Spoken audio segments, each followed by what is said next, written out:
县主，你可以说圣上是在袒护那些人，但圣上也确实是用按下真相的方式保下了你。或许在圣上那里，正义被伸张的方式不只有你认定的那一种。怎么说的像是我不懂事了？内司伯、五人、顾司职，还有我们都是和你一起的。跟我一起只能被拖累，你这灵符终究是要还回去的。县主还是信不过我。天下无不散之筵席，太史丞，我敬你。现在，县主可以信得过我了吧？我与吴灵符可以归还，愿与县主共进退。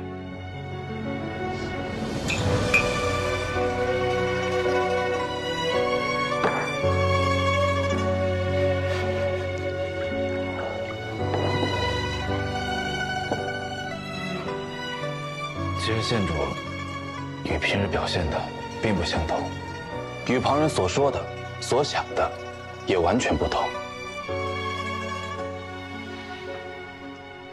萧某不敢说多了解县主，但还是知道你的为人的。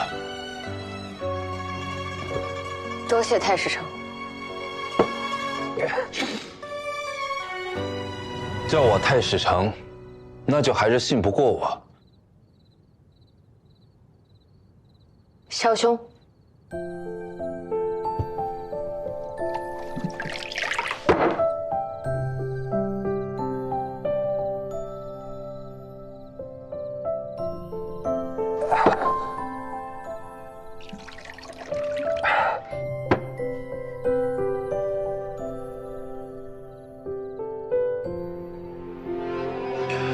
你不是无情，你只是不喜欢掩饰。谁还没有不光彩、上不了台面的心思和故事呢？县主，你不隐藏你的小心思，更不显摆你的善良，这一点，我敬重你。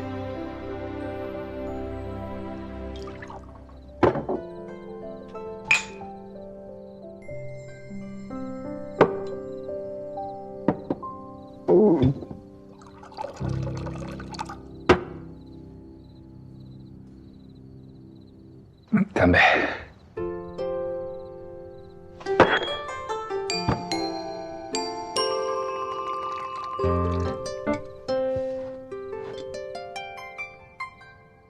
萧兄，你喝醉了。萧某确实喝多了，先告辞了。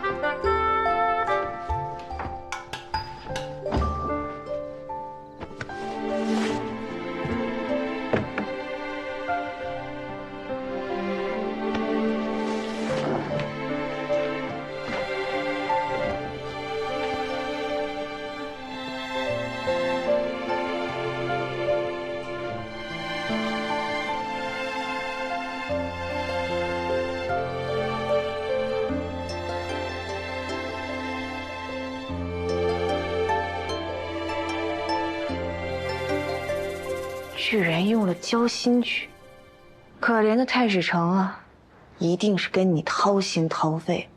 我也掏心掏肺了，你没心没肺。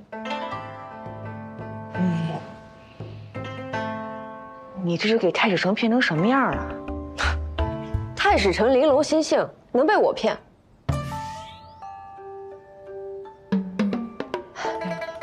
太史丞，啊不，萧兄，户部侍郎杨尚礼府上有命案，我们先走一步。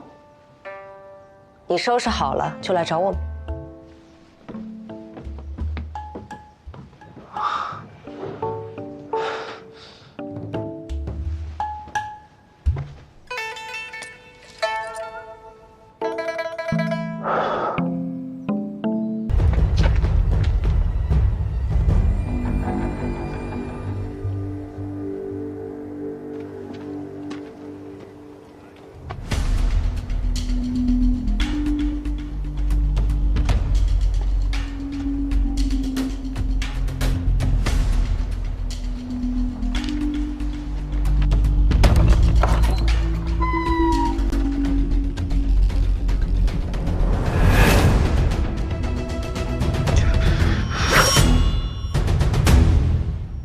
太史城为何会在此处？与他无关。我一直跟着他，他没有作案时间。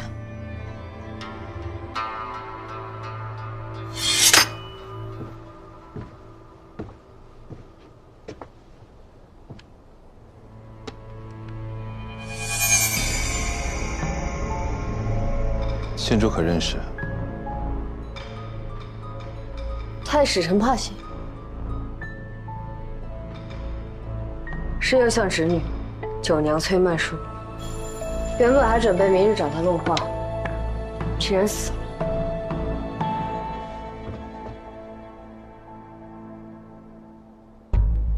血还未干，凶手没有作案。和舞台旁发现的嫌疑一致，都是宫中所用游靴。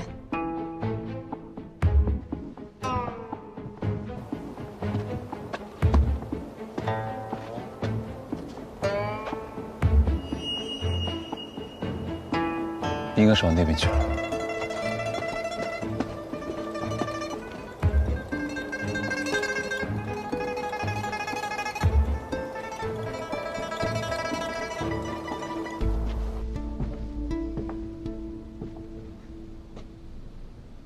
县主还是怀疑我，我从未怀疑过你。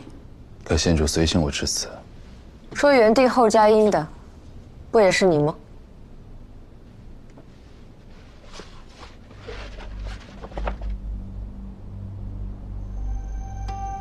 这院子并未在地图上标出。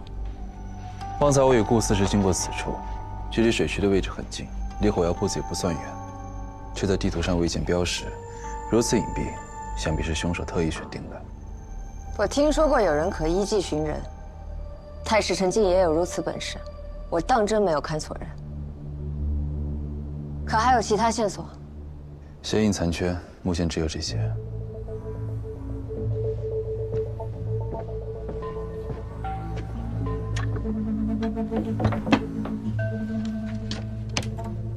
县主可要亲自验尸？请太史丞回避。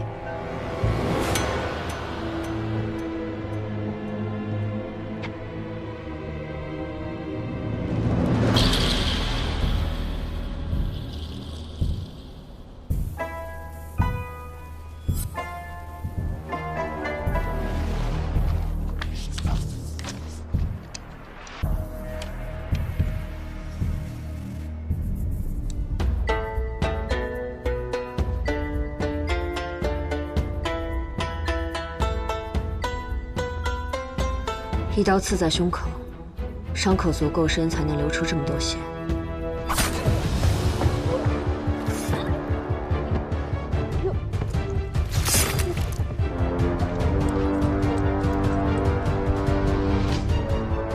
杀你的人一定非常恨你，他是谁？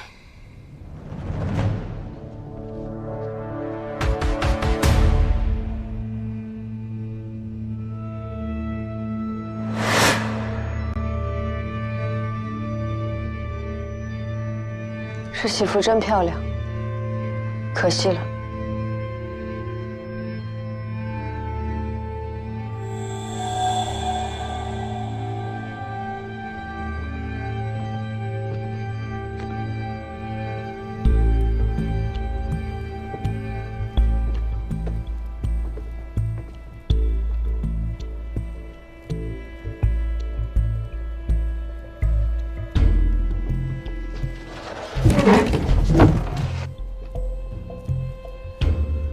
哎，有火药味，当心！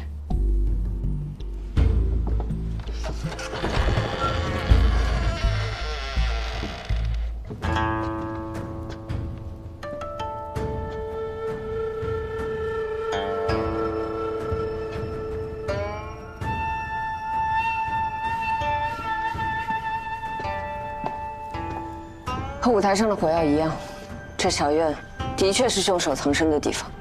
从这些造血印看来，此人具有6指之躯，但游靴只有残印，无法确认这些脚印是否同属一人。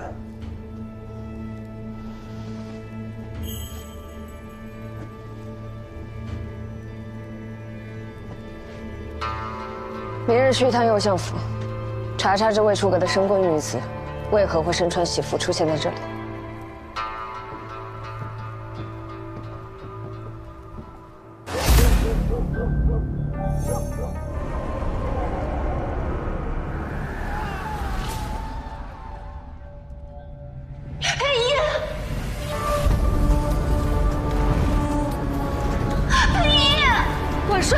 佩仪，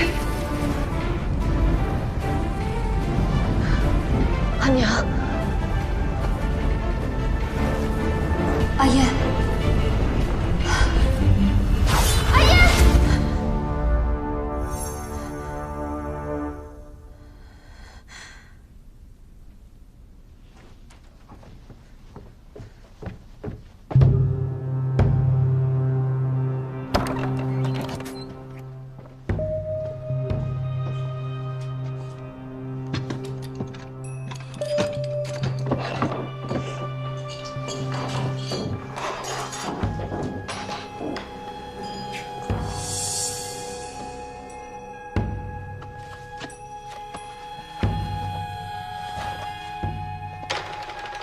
你到底还是进来了。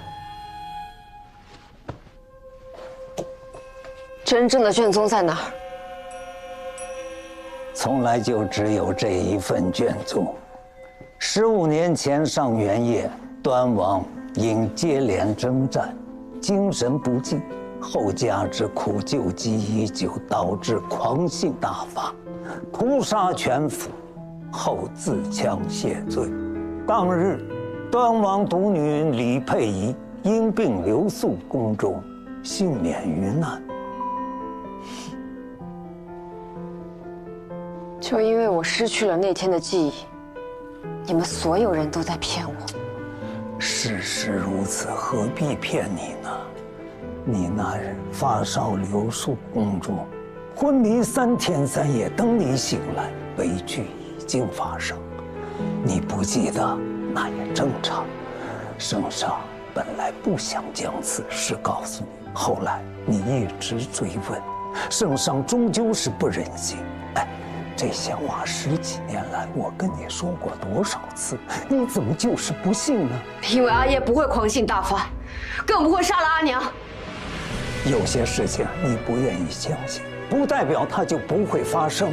裴爷，这个案子已有结论，与其执着于过去的真相，还不如打起精神，找到杀害公主的凶手。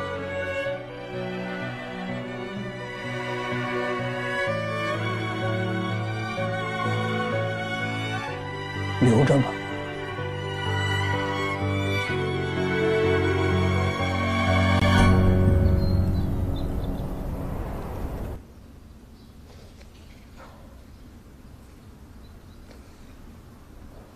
见到县主，我又想起了曼殊。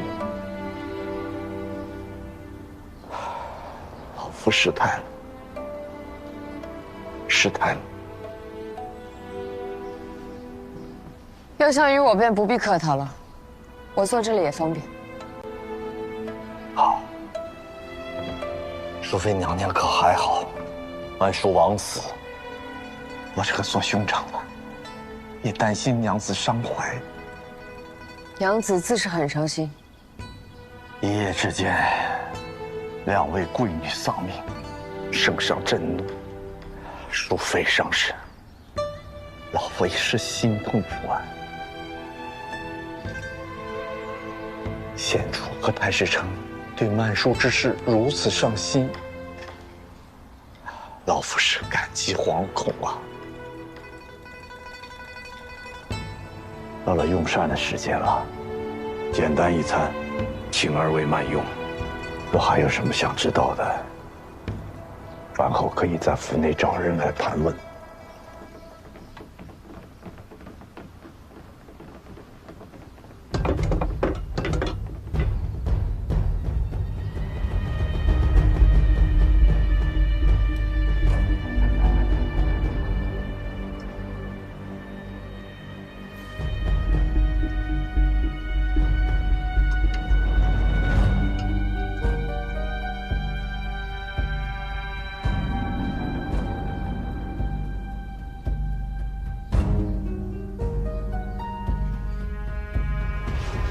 太史丞，请看，昨夜戌时，九娘离宫后，直接回到了府中，中间未作停留。回府后，可曾外出？崔九娘昨夜戌时回到相府，却与严守方被害。严守方与相府相隔甚远，若九娘未乘马车外出，那便是被人从相府掳走，带去严守方的。右相府守卫森严，断不可能有人强掳深闺娘子。昨夜九娘坐了谁的车？老实交代，否则每人50鞭。是我送九娘去的延寿坊。入延寿坊之后，九娘便让我把马车停到一处宅院外，便下了马车。之后，便让我径直回去。那小院中，可还有什么其他人？漆黑一片，应当是无人。这一路上，尤其在延寿坊中，可见到一个独行的男子，身高6尺，身材魁梧。并未见过。九娘上马车时，穿的是什么衣服？啊，黄色襦裙，外加一件花色皮袄。可带了包袱啊？未带。这些丫头笨嘴拙舌的，怕说不明白。县主有什么话问老奴便是。你的意思是，县主听不懂他们说话，还得你帮他？老奴不敢。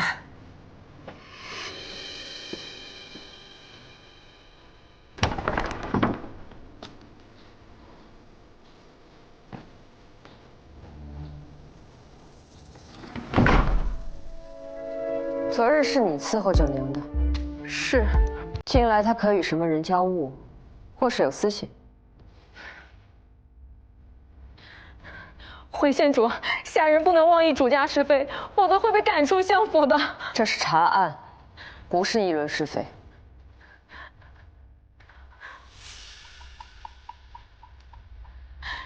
县主，小奴真的不能说。不能说，那就是知道了。我不知道。好，各位姐妹，起来吧。去请嬷嬷进来吧，告诉她，姑娘们都说得很清楚。是。求官娘子开恩，求官娘子开恩。奴婢是真的什么都不知道，也真的什么都没有说。若是被赶出相府，奴婢就只能去西市影子药家那种地方做帮狗，那奴婢就真的没有活路了。求娘子开恩，求官娘子开恩。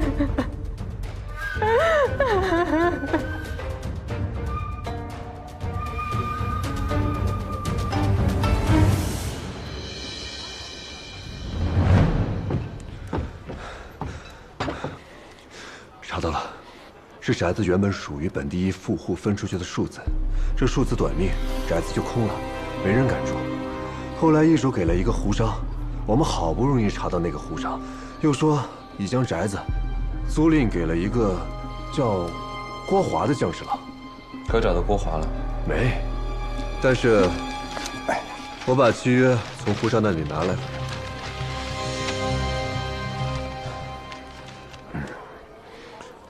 你们就没要碗引子吗？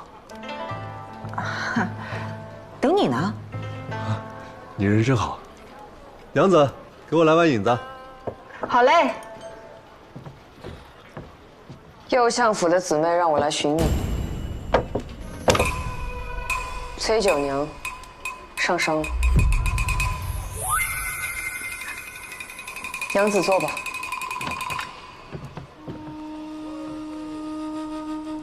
他是怎么死的？凶杀。老天有眼，真是罪有应得。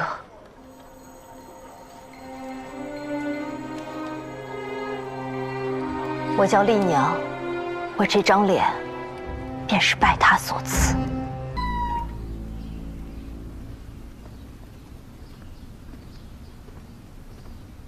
县主，算我求你了。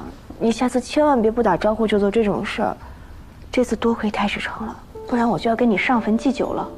你放心，我命硬得很。我每天都觉得脖子上的脑袋在打晃，不知道哪天就掉下来了。那就让太史丞给你卜一卦，看看几时寿终，给你个踏实。太史丞比我还害怕你死掉呢，哪有心情卜卦？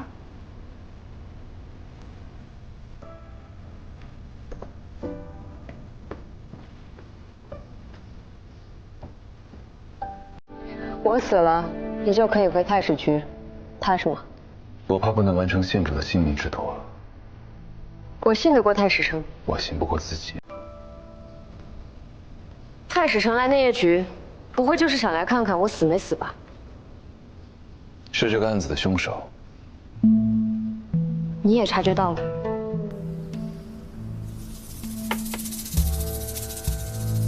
按照周贺兰的说法，崔曼说设局谋害十五公主，动手的应该是袭击你我的那个黑衣人。如果黑衣人以崔曼说是同谋，为何会突然对他起了杀意？如果是同谋反目，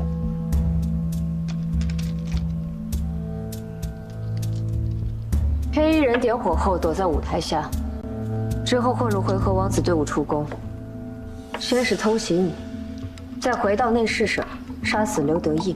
若是再去延寿坊杀死崔曼书，时间上根本就来不及。杀死崔曼书的另有其人。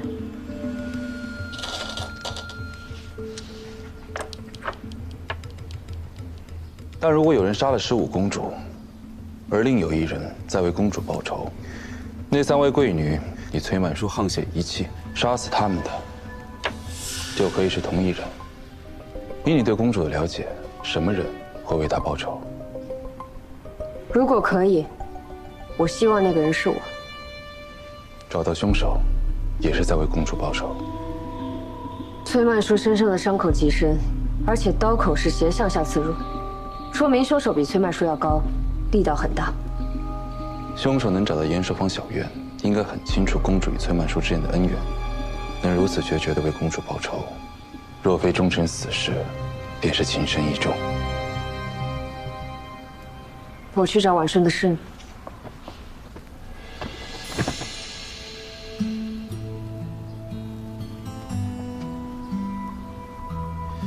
县主余毒未清，还是先休息吧。找到凶手，为公主报仇，你说的。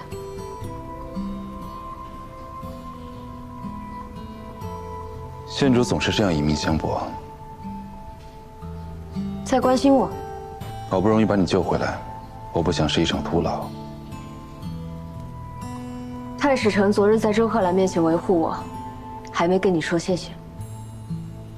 那周贺兰口出狂言，妄议县主父母是以下犯上，我只是做了该做的事情。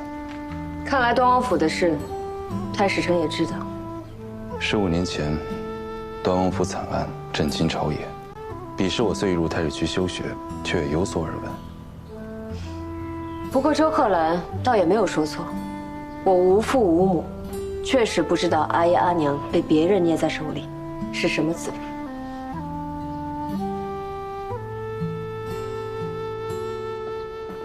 你个小疯子，我打死你！我打死你！把我打死了，没人给你送终。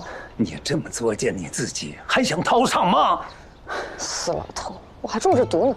你放心吧，吃了我的药，死不了。哎，这些我拿去补身体了。嘿，你呀，你是运气好，躲过了那盘菜。幸亏我不吃鱼。县主不吃鱼？嗯，请我吃饭别点切块。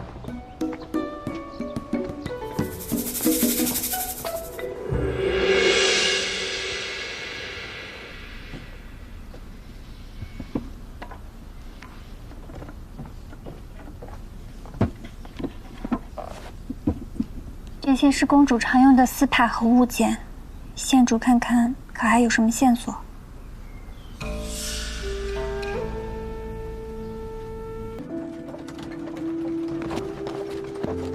婉顺用命才能逃过的这条路，终究还是有人要去走。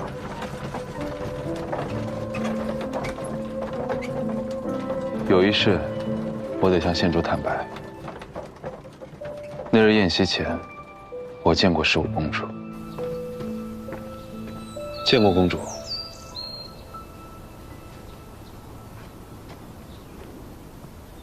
太史丞，我有一事想请教。臣不敢。太史丞觉得，天上星是否真的能观人间事？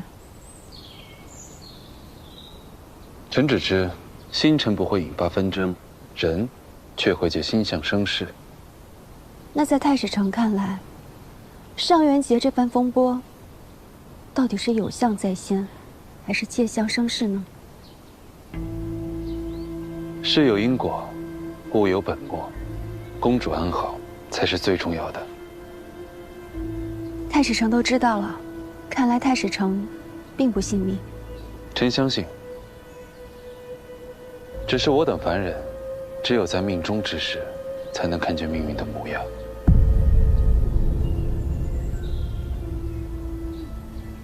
多谢太史丞。太史丞看到那封密折了，想必也料到此事是我与公主同谋。我的确在公主府中找到了与密折有关的线索，但仅凭公主是无法将密折送到圣上书房的。可惜圣上就算看到如此恶兆，依旧没能转换心意。恭喜太史丞！何来恭喜？太史丞当初同意助我查案，也是想借此机会帮圣上找到呈送密折之人吧。如今公主案告破，太史丞想查的事也水落石出，岂不可喜可贺？圣上认定此事，一切皆是凌宁教唆公主所为。太史丞，律法和情义如何兼得？法者，知之端严；君子者，知之远远。我虽乖张古怪，不是君子，应该也算不得小人。我对县主并不了解，无从判断，也无意指摘。耕地者有耕地者的心，深宫中有深宫人的耐。我不过是有些遇事傍身，耍些聪明伎俩，沾了些偏爱，才从地上站起来。婉顺是另一个我，一个没能站起来的我。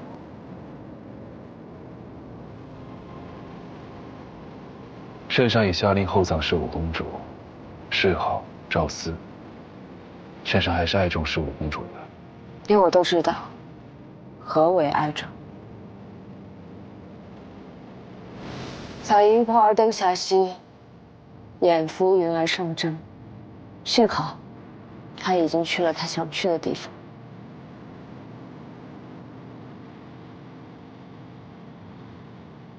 太史丞不是什么法理无情之人。我知道那日从寺庙回来，你没有去面圣。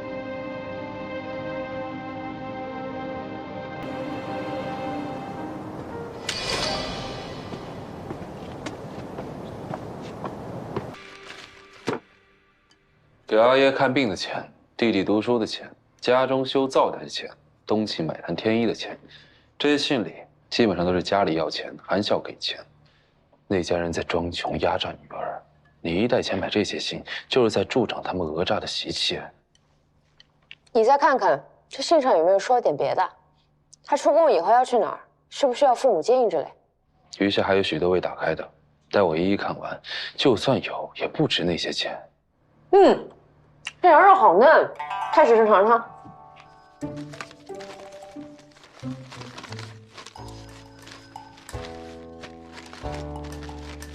我给韩笑家的是上贡的银饼，一旦拿到市面上，就会有人报关，钱很快会回来，所以这些信没花钱。这是唯一一条穿过道正坊的水渠，我们从北向南找。走了这么久也不见花，更没有小孩和娘子。哎，1文钱2文钱，买的针来买的线，买了花布做鞋面。哎，来看看，来看看，哎，会这是娄绰说的？敲锣打鼓做喜宴，叮叮当当，好多小孩子拎着小篮子跑过来找我要喜钱。那鲜花和娘子们呢？如果他说的喜悦并非喜悦，那么花或许也不是花。哎，可以，没问题，拿着吧。这就是各种颜色的花。这么看，莲花灯果真如真花一样。鲜花也有了。娄绰最后路过的是卖货郎，之前是灯笼铺。我们接着往前走。这就是娄绰以为有人在议论他的地方吧？许多小娘子凑在一起叽叽喳喳，都在暗中议论我。娄绰所说的水渠应该就在这附近了。真是妙。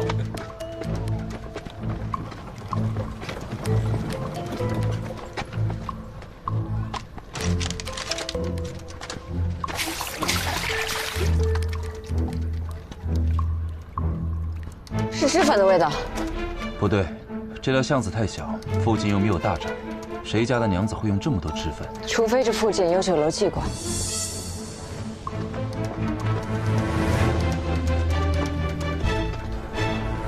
怎么是这里？寒光巷，娄绰在杀死胡达的附近遇到了韩笑。根据胡达马夫的说法，胡达每次离开的时间大概是在半个时辰之内。若要及时赶回玲珑居，又不被马夫察觉，他所能去的是在这个范围之内。这栋楼就在这个范围内。但先前已经有内卫来查问过，这些酒楼住宅都说没有接待过胡达。去看看。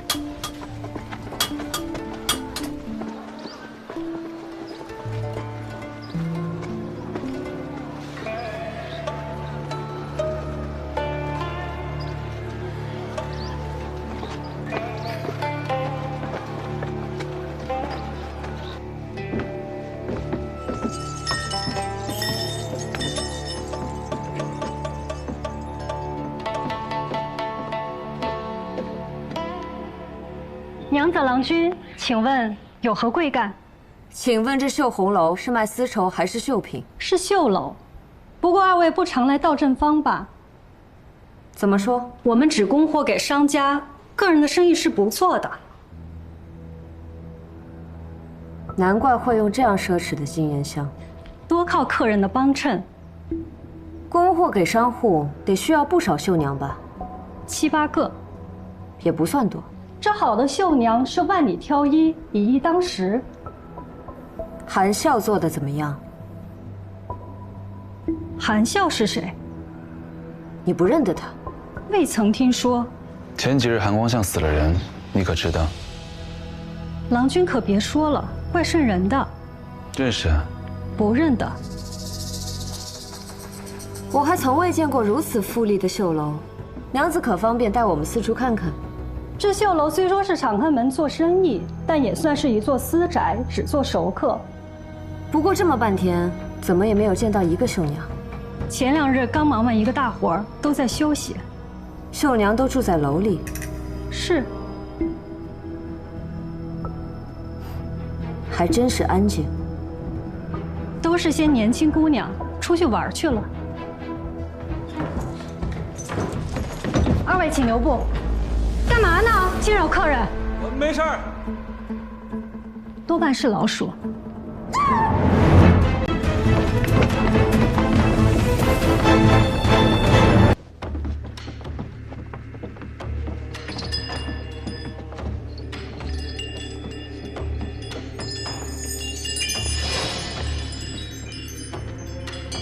仙长。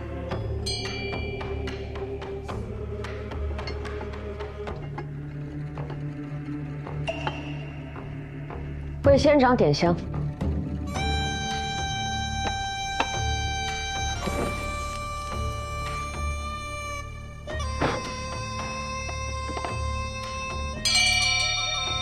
开始吧。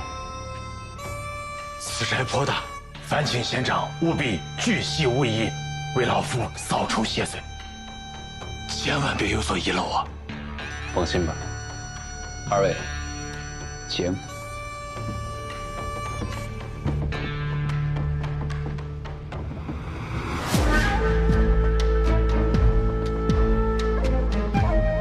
脚心脚下。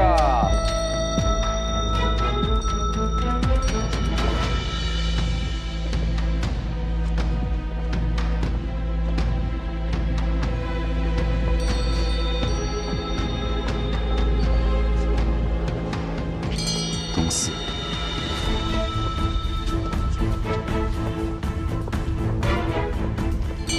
南二。北七。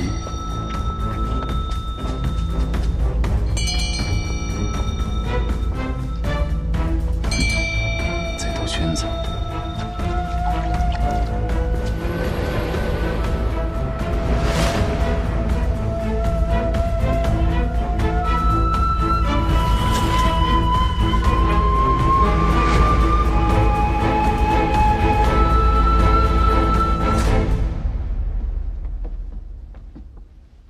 脚心脚下。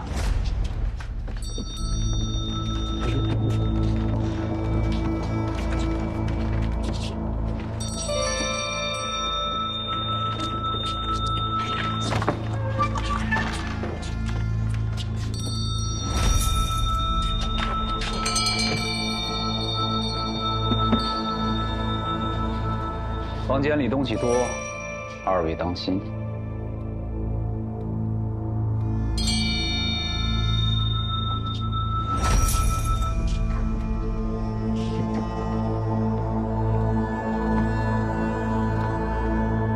赤赤洋洋，日出东方，无赐灵符，菩扫不祥。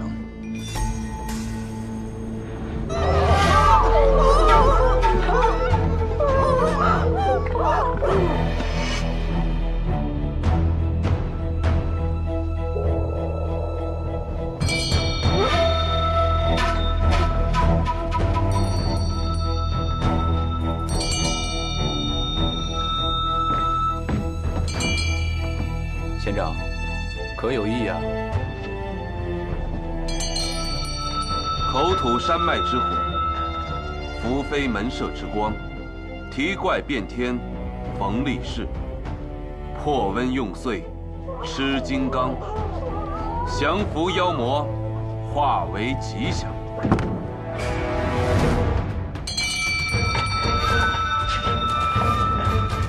童子，为何不跟着仙长啊？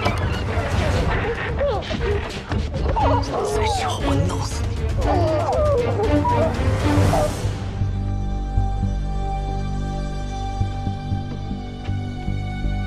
你！仙长，此处似有邪祟。邪祟已除。仙长，那我们去往下一处吧。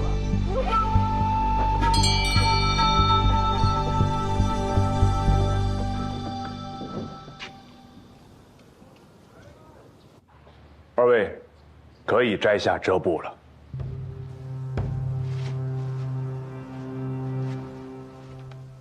仙长，请笑纳。我与僧公结缘，不为图财，不必破费。仙长高风亮节，反倒令我诚惶诚恐，心中不安呢。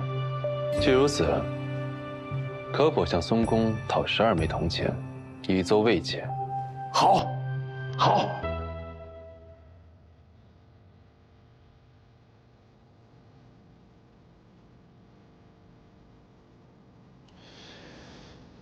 县主一直这么看着，我就画不下去了。我刚听说，太史丞小时候入宫时，还在居月池里救过一个人。想起来了，确实有这么一回事。从未听太史丞提过。又不是什么好事，虽救了人，但也被发现，非照私入后宫内院，被狠狠训斥了一顿，还进了族。太史丞就不好奇自己救的人是谁吗？我救的人，不会是县主吧？对，太史丞是我的救命恩人。真的？我落水后不久，太史丞就来救我了。当时可看到附近还有什么人？县主不是意外落水，只是好奇，跟着我的工人去哪儿？周围肯定没有旁人，否则轮不到我来救县主。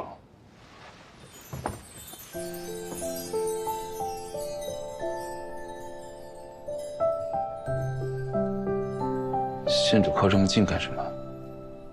在想应该如何报恩。不必了。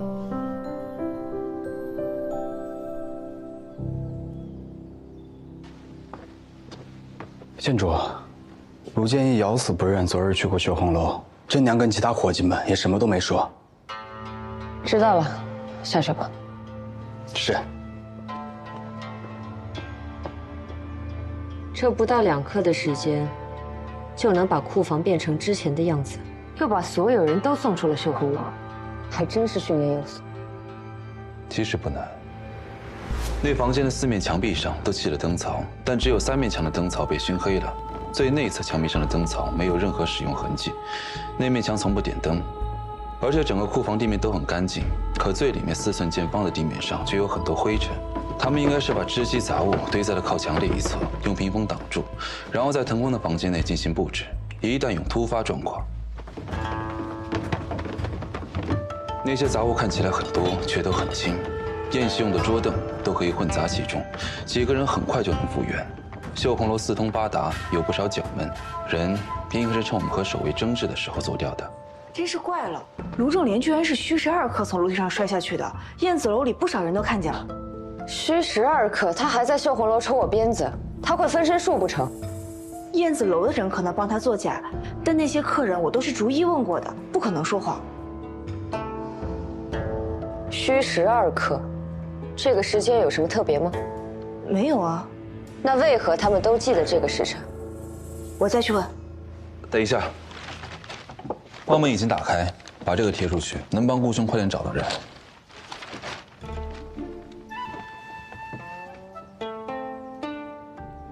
这是蒋廷威的画像。我去找画师，配合太史丞多画几张，去道正坊分发张贴。哎，需要多少张，我来画便是。太史丞还得陪我去一趟燕子楼，画像的事还是交给画师来做吧。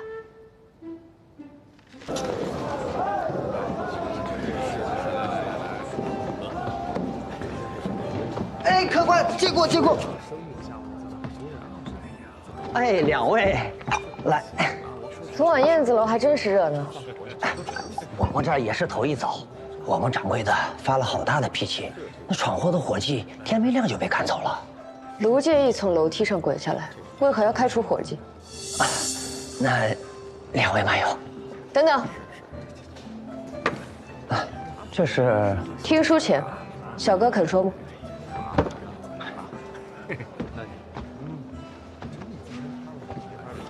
我们掌柜这订了一款百鸟归巢，是我们这儿最贵的彩头，那价值50两黄金。这么贵啊！5月初3，虚12刻，陆郎君为苗娘子送上燕子楼第1彩头百鸟归巢。全楼同胞，快！别灰心。为什么这么说？你从不安慰人，楼丑已经没救了，你却安慰了他。星辰消失了，顺着轨迹还能找到，可是人死了，就回不来了。还要查吗？当然要查。含笑陶之已经被他们害死了，或许还有别的已经死去的女子，连名字都没有留下。如果连我都不查下去，还能有谁为他们讨公道？那我便陪你查下去。卢正廉认定，只要什么都不说，就只会落个侠妓或者强奸的罪名。但韩笑是长期受他虐待而死，一旦沾上人命，他定会交代些什么来保命。我有办法。我也想到了一个法子。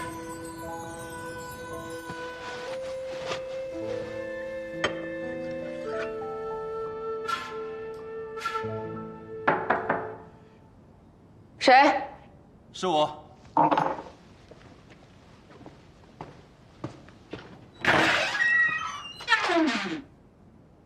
这是你手臂上的伤还未结疤，无法指认卢振烈。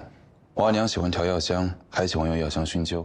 有些药香色重味浓，熏过之后皮肤会被染色，需要一些时日才能褪去。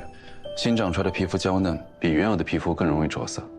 熏伤之后，应该就能看见伤口的轮廓了。那快开始吧。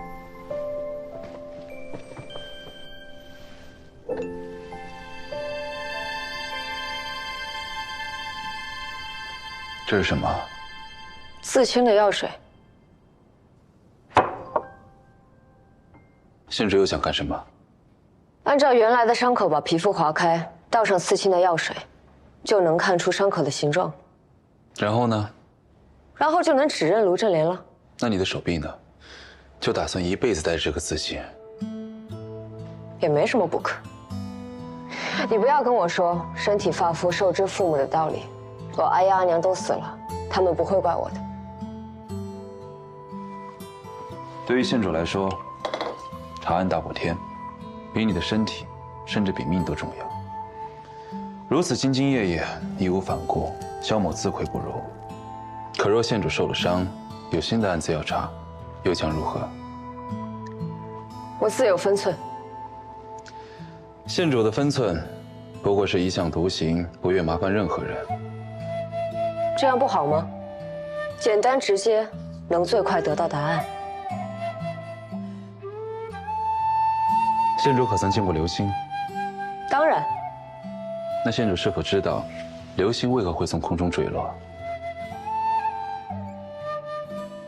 星辰若要沿轨道运行，不光是只靠自己，而是被周围的星辰所牵引才能安稳运行。若是没了那份牵引，便会从空中坠落，被烈火燃尽，化为齑粉。县主既找我协助探案，那我便是那颗牵引着你的星辰。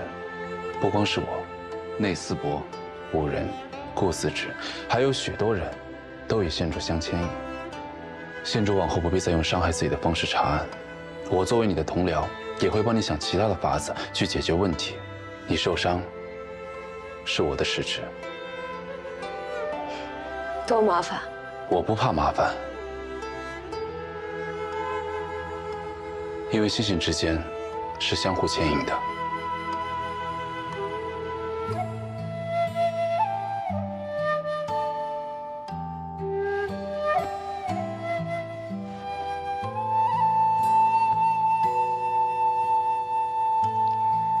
既如此，我还有一件事想问太史丞。当年我在宫中落水时，你真的没有在附近看到什么人吗？县主落水时，周遭只有我一人，宫人内侍都居于湖对岸。但我可以确定，我是被人推下水的。若我看见凶手，是绝不会隐瞒。就算落水的不是县主，我也绝对不会让凶手逍遥法外。好像有点烫。不会熟了吧？抱歉，